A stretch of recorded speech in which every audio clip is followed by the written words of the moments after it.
Olá, estimados diocesanos, é com muita alegria que nós iniciamos mais um programa A Voz da Diocese, com as seguintes manchetes.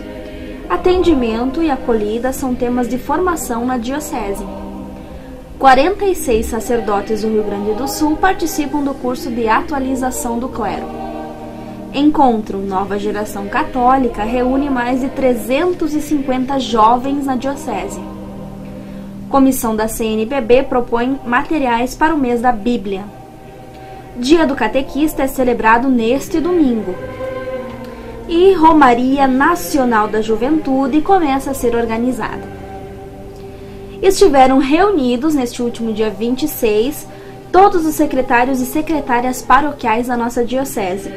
Também estiveram juntos sacerdotes e funcionários da Cúria Diocesana para uma formação com o padre José Carlos Pereira, de São Paulo. O objetivo deste encontro foi propor formas de aprimorar o atendimento e o acolhimento nas nossas paróquias. O bispo diocesano, Dom Antônio Carlos, aposta nessa formação que o local de trabalho das secretárias e secretários seja um lugar de pastoral. Diz o bispo, essa formação é importante para o processo de implantação da pastoral da acolhida na nossa diocese. É preciso que as pessoas sejam atendidas com dignidade, que neste local encontrem compreensão, que possam ser ouvidas, ressaltou o bispo. Na parte da manhã, o tema esteve focado na missão do secretário, de acolher e receber bem as pessoas. E durante a tarde, o padre Carlos enfatizou sobre as normas de como melhor atender, como, por exemplo, ser cortês com as pessoas, com educação e manter o equilíbrio em situações difíceis. 46 padres das 16 dioceses gaúchas participaram de um curso de atualização que aconteceu dos dias 17 a 27 de agosto, em Viamão. O curso foi organizado pela Comissão Regional de Presbíteros e teve por finalidade oferecer um espaço para a atualização e convivência dos padres. O curso já acontece há alguns anos e vem sendo um espaço propício para a partilha e reflexão do padre nas dioceses do regional. Para o padre Carlos José, coordenador da pastoral da Diocese de Santo Ângelo, participar do curso é uma experiência significativa, onde é vivenciado e refletido questões importantes na prática ministerial, pastoral, oração comunitária e pessoal. Os padres Leandro Piffer, reitor do Seminário Propedêutico, e Tiago Volman, representante da Pastoral Presbiteral, estiveram representando a nossa diocese no encontro. No último domingo, dia 23, jovens de diversas cidades da nossa diocese se reuniram em Tiradentes do Sul para um encontro com o foco na formação da nova geração católica. Cerca de 350 jovens, vindo de 12 cidades, fizeram do encontro um verdadeiro espaço de alegria e espiritualidade. A programação iniciou com a acolhida dos grupos de jovens e, em seguida, Dom Antônio celebrou a Santa Missa, que na homilia ressaltou alguns pontos. Após a Santa Missa, iniciou-se a caminhada chamada de Nova Geração Católica.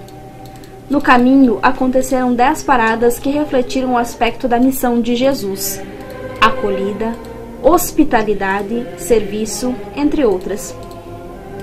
O padre Rudinei Negre, organizador do evento, agradece a presença dos jovens das diversas paróquias. E o grupo de jovens de Tiradentes do Sul agradece a presença de todos os jovens e convidam para o próximo ano.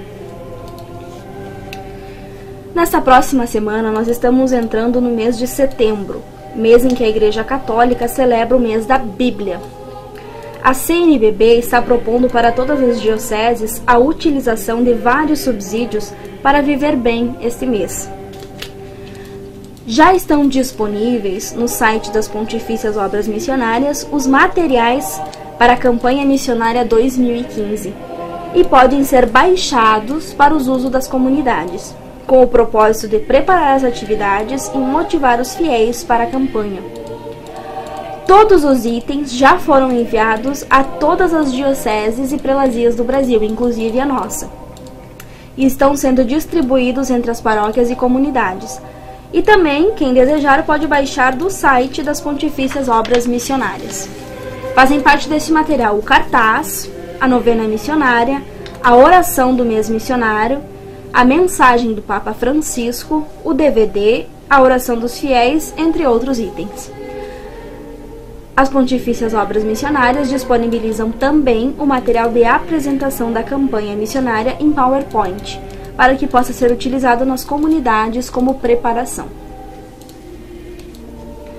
Uma romaria de jovens de todo o país a ser realizada entre 9 e 10 de abril de 2016 já está sendo organizada. É a primeira vez que jovens de todo o Brasil vão se reunir como romeiros e visitam juntos o Santuário Nacional de Aparecida, em São Paulo. Na ocasião, estará sendo realizada a Assembleia dos Bispos no mesmo santuário. Essa ideia surgiu de uma parceria entre a Reitoria do Santuário Nacional e a Comissão Episcopal para a Juventude da CNBB.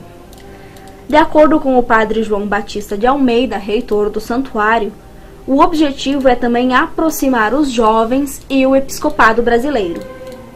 Segundo o reitor, o sucesso da vigília de jovens que aconteceu no santuário em abril deste ano, quando foi lançado o projeto Rota 300, foi um dos motivos fortes que incentivaram a realização dessa parceria. O passo seguinte, segundo Dom Basso, será uma reunião da comissão com a equipe do santuário para determinar a metodologia, temática e infraestruturas necessárias para o evento. Neste domingo, o último domingo do mês de agosto, a Igreja celebra o Dia do Catequista. A Rádio Vaticano convidou o padre Antônio Marcos de Pisoli para conversar sobre as crianças que estão na fase da catequese. O padre tem experiência na área de teologia, com ênfase em trabalhos na pastoral catequética. Você conhece as Irmãs Paulinas?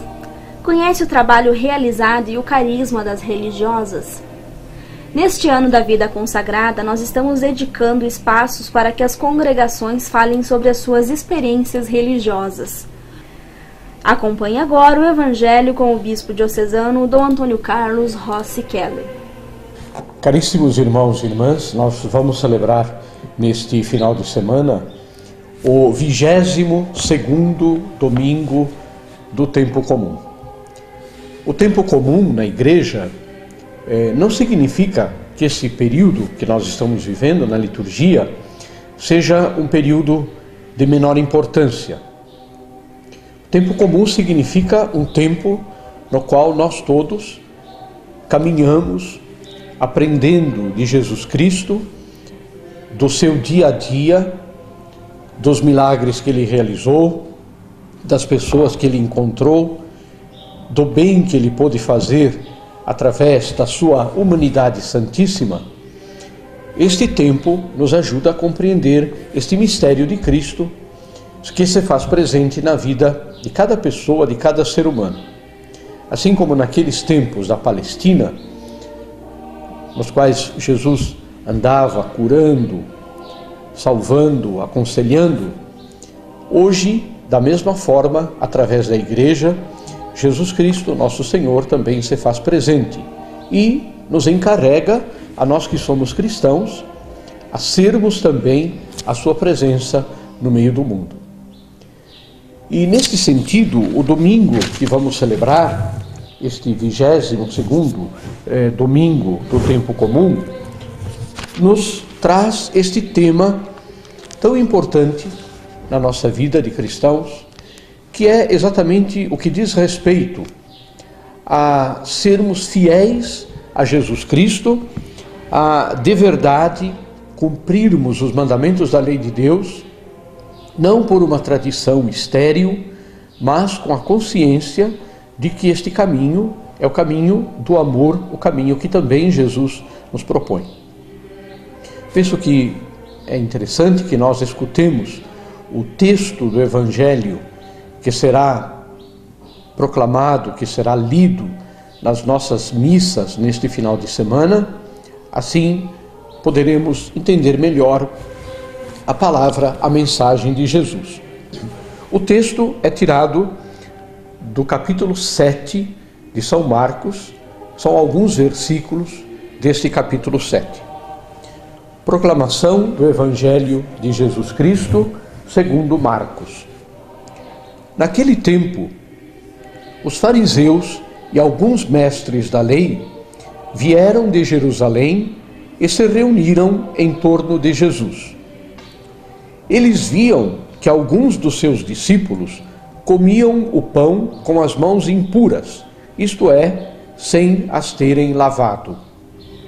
Com efeito, os fariseus e todos os judeus só comem depois de lavar bem as mãos, seguindo a tradição recebida dos antigos. Ao voltar da praça, eles não comem sem tomar banho e seguem muitos outros costumes que receberam por tradição. A maneira certa de lavar copos, jarras e vasilhas de cobre. Os fariseus e os mestres da lei perguntaram então a Jesus: por que os teus discípulos não seguem a tradição dos antigos, mas comem o pão sem lavar as mãos? Jesus respondeu: bem profetizou Isaías a vosso respeito, hipócritas, como está escrito: este povo me honra com os lábios, mas seu coração está longe de mim. De nada adianta o culto que me prestam, pois as doutrinas que ensinam são preceitos humanos. Vós abandonais o mandamento de Deus para seguir a tradição dos homens. Em seguida, Jesus chamou a multidão para perto de si e disse: escutai todos e compreendei. O que torna impuro o homem não é o que entra nele vindo de fora, mas o que sai do seu interior. Pois é de dentro do coração humano que saem as más inclinações, imoralidades, roubos, assassínios, adultérios, ambições desmedidas, maldades, fraudes, devassidão, inveja, calúnia, orgulho, falta de juízo.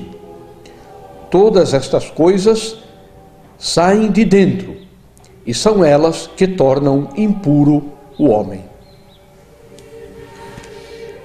Irmãos e irmãs, o Evangelho deste domingo chama muito a atenção para duas coisas fundamentais na nossa vida de cristãos.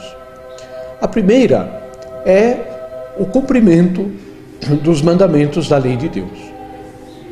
Nós todos, quando éramos crianças, aprendemos no catecismo os 10 mandamentos e aprendemos também que o resumo destes 10 mandamentos da lei de Deus estão naquele mandamento único que Jesus nos ensina: amar a Deus sobre todas as coisas e ao próximo como a nós mesmos. Ou seja, nosso Senhor nos dá a interioridade dos mandamentos.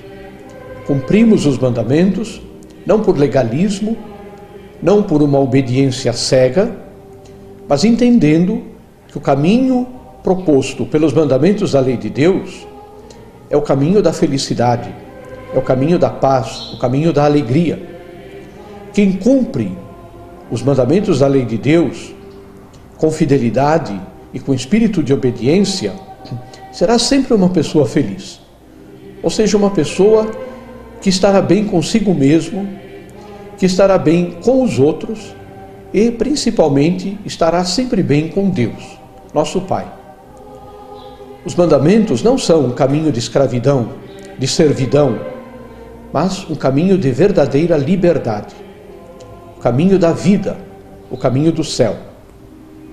É preciso cumpri-los com fidelidade, com amor, entendendo que aí está a vontade de Deus a nosso respeito.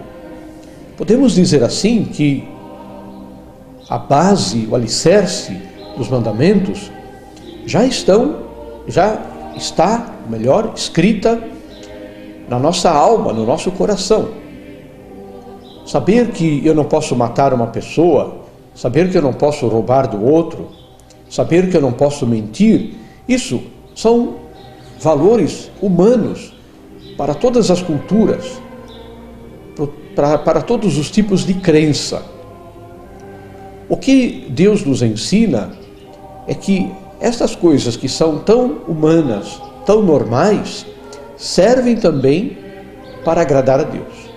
Deus nos quer sempre como pessoas boas, não somente pessoas que não cometem erros, seria muito pouco ser cristão para não cometer erro, mas o que Deus quer é que nós sejamos bons, assim como Ele é bom, assim como Ele nos ama e trata-nos com amor e com carinho e com respeito, nós também devemos tratar assim os nossos irmãos e também a nós mesmos.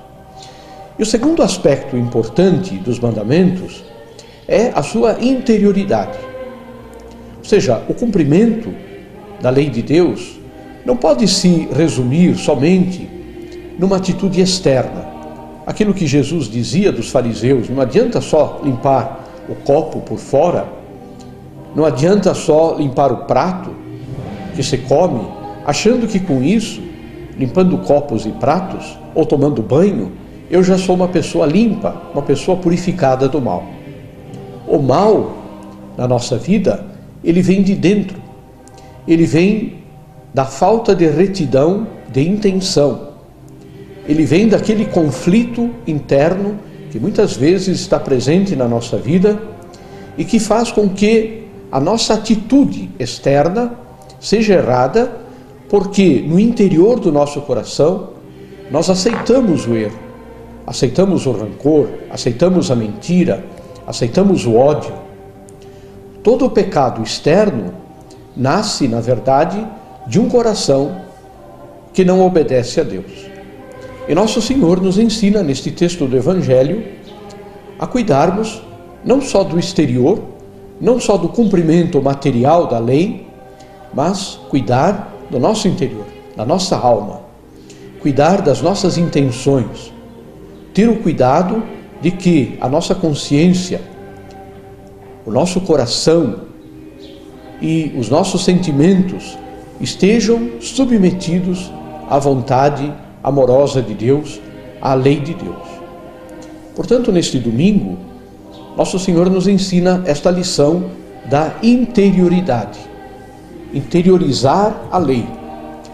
Ter a lei de Deus como um princípio norteador do interior da nossa vida, do interior da nossa alma. E a consequência disso, deste abraço amoroso que nós damos à lei de Deus no interior da nossa vida, a consequência será atitude correta no exterior. Agir corretamente, segundo a vontade de Deus, também no nosso exterior, na nossa maneira de nos apresentar, de nos relacionar com os outros. Portanto, irmãos e irmãs, a Eucaristia que nós vamos receber, a comunhão que nós recebemos na missa, será para nós força, a força de Jesus, a força de Deus em nós, para nos ajudar a viver esta interiorização da lei, do amor de Deus, que depois se irradia ao redor de nós. Louvado seja nosso Senhor Jesus Cristo. E assim nós encerramos mais um programa da Diocese de Frederico Westphalen. Fiquem com Deus e até a próxima semana.